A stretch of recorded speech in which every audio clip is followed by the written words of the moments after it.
Gege Akutami just casually steered his entire series on a path to chaos. There is so much at stake and so many variables that he low-key just blindsided us out of nowhere. But there are some very important things to consider now that Sukuna is incarnated into Megumi Fushiguro and Yuji is just left to suffer this tragedy. Because now this coin game arc is transitioned into a new type of apocalyptic battle royale, where lives are the energy source to fuel this cursed crucible, and Yuji and Sukuna are right in the middle of this mess. Gege has the community by chokehold. I mean, you really cannot get worse than this. Sukuna's actions have a devastating impact on the story, relationships are destroyed, characters are inevitably going to die and fight each other, and we will soon see some of the hardest battles our sorcerers will ever face, both emotionally and physically. So with all of this taking place, let's look at Yujis situation and how Yuji will come out of all this, because Sukuna has literally stole the spotlight and changed everything. Today's video is mainly focusing on Yuji Itadori because my god, you brothers really like Yuji, more specifically Yuji's prospect as a sorcerer and his potential toward the end of the series. Obviously right now Yuji is in a very weird spot. As far as we know, he is no longer Sukuna's vessel, and Sukuna just switched his save data to Megumi. So now with no demon inside of him, where does Yuji go from here? Initially, this is really bad for Yuji. He was ready to die with Sukuna. Even in early JJK, Yuji realized he'd eventually die soon, but as long as he could save others through his action, it was all worth it. And there was hell, there were bumps along the way, but Yuji time and time again adjusted his path and the end result never changed. You guys must realize Yuji's entire character is like a scapegoat for Sukuna. It's actual madness. Yuji will take all the suffering, all the blame, all of the pain, as long as evil dies with him. And that alone speaks to how malevolent and evil Ryomen Sukuna is. So malevolent that he cannot exist in this world, or Sukuna will end it. Yuji has grown a lot, but I would say he is a bit unstable. To be a character that gives so much of himself, he gives everything. He's a tool, a cog, whatever the sorcerers need to eradicate evil and save lives from curses. Even when others wish he was dead, even when he himself wishes to die, he gives so much it's actually unhealthy. Even if it may be the right thing to do, his mind is clouded by this idea that when he dies with Sukuna, everything will be fine. As long as his purpose has been fulfilled, that's it. And that answer that he's looking for, like, remember it, that purpose could still be changing within Yuji to take on his share of suffering, to find what he's been entrusted with. Yuji's answer might not be so simple as to die with Sukuna as a scapegoat. Yuji might need strength to be better than that, now more than ever. So in this moment, while Yuji is entangled with this idea of self-sacrifice, Sukuna quite literally ended this man's whole career in less than a minute. Again, he's reminded that he's weak, much weaker than he needs to be. Sukuna reversed this plan. Instead of being stuck in a cage like Yuji, he switched to Megumi's flesh, where he reigned free through Fushiguro's time of weakness. And with Sukuna incarnated in another vessel, at the moment with no vows, nothing is holding him back. So what can Yuji do? Nothing. Yuji has nothing to offer, nothing to contribute, and nothing really to say, because this says enough. Our boy Yuji is weak, and certainly he's broken in a lot more ways than one. His conviction is shattered. There's no point in being a scapegoat if he's too weak to control Sukuna, or has no control, period. And now he has all this guilt from witnessing so many die from manipulation and tragedy of curses in Sukuna. Now Megumi today has to be the last trigger. Yuji being casted off like some fodder was insane, though it is expected. Sukuna is strong and Yuji is weak. I think it's interesting how Gege uses Yuji because his strength is believable. Through a number of loopholes, conveniences, and circumstance, Yuji has survived a lot and fought many people well above his pay grade. But now his strength comes with the factor that Sukuna won't heal his body. There's no further resistance to things like poison and cursed attacks, so it's all up to Yuji where he goes from here. And no doubt Yuji should have died from that initial hit from Sukuna. There's not a lot of characters that can hit as hard as that, especially how Yuji got blitzed and crashed through multiple buildings. It's honestly a miracle that Yuji even survived that, let alone his body's in one piece. Yuji's main selling point is how naturally durable he is. Most have come to understand Sukuna's vessel is tough.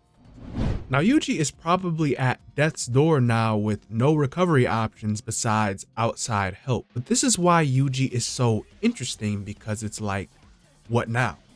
And I definitely see the Yuji agenda within the community. So many want Yuji to have this honored one moment and to see Yuji unlock reverse curse technique, to pull some curse technique out of nowhere, inherit a technique, awaken somehow. And this is that same mindset of how sorcerers grow from being on their deathbed, like how Gojo found the core of cursed energy and ascended through death.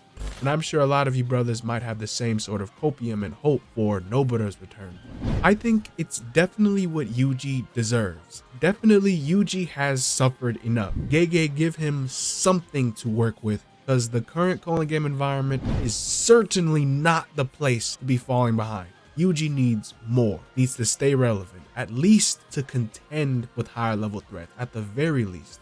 And given this is a battle shonen, many might even think Yuji will have the sort of Ichigo everything but the rain moment, except today it'd be everything but the brain, because we need to see how Yuji's family with Jin and Kaori Itadori even impacts his development at all.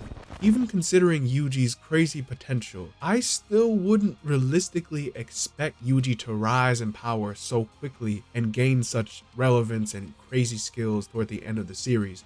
But if he is implied to fight Sukuna one day, or to at least contribute to Sukuna's defeat, then I feel Gege could actually make that work. Even if I myself am a bit skeptical on Yuji's growth and potential, right now he just needs more strength to fight more elite sorcerers right now. Things like domain expansion, reverse curse technique, extension techniques, simple domains, strong output. These things are norms now. They're actually the meta. So Yuji has to get up and be better, or he will suffer the shame of being weak. Do you think these ancient sorcerers would even see current Yuji as a threat? Nope. To pull up on Uro, Ryu, or Kashimo with that Cog mindset, that Cog energy, like bro, he'd be cooked. It's not even worth their attention. And I say that even though these players have no reason to fight Yuji, to emphasize that these dudes are the real shit. They fight not to protect, not to save, but to prove, to show history they are the strong. They have coveted powers. They live for their own desire and seek the glory of battle. If I'm being honest, some sorcerers like Uro and Urume were subordinates. They were subordinates. How strong of an era do you have to be where sorcerers like that are henchmen? Whatever Gege is cooking up for Yuji, it has to be crazy. I remember at the end of the Shibuya incident, Kenjaku said, "Goodbye, Yuji Itadori. I expect much from you." Of course, Kenjaku's expectations could just be him being an Asian mom / mad scientist, but he understands Yuji's potential, and it's kind of weird how he talks about him. At times, Kenjaku praises Yuji's resilience, and more recently, he just writes Yuji off as a vessel, purely like some tool to be used. Nonetheless, that is Kenjaku's child, and we know nothing of Jin Itadori or Yuji's full capacity as a sorcerer, but we know his mother, Kaori, possessed anti-gravity, so you can't totally write off his sorcerer potential. Now more than ever, Yuji has a lot to be negative about, to grow from. He could be mad at himself for being weak. He could be upset at Sukuna for manipulating his friends and incarnating into Megami. Yuji can be mad at his own inability to save others. If Yuji wishes to become stronger, he must want something more than he even wants to die, to take hold of his own desire to become strong for his own sake, whether it be through a binding vow, an awakening, a sacrifice. Yuji deserves more from the effort that he puts in. And Yuji is still a type of cage for Sukuna. Even when Megumi is the same type of way, Yuji is special, but now he has to prove that he's more than just a vessel. Like, say for example, Gege allowed a situation where Yuji ate a finger now. There's 5 fingers left. And I think it would be a little strange, just a bit weirdly interesting if Yuji took Sukuna's fingers as insurance or started to somehow use Sukuna's abilities like he's been hinted to. But at this point, I'd really just appreciate if Yuji had his own creative power, using it of his own volition.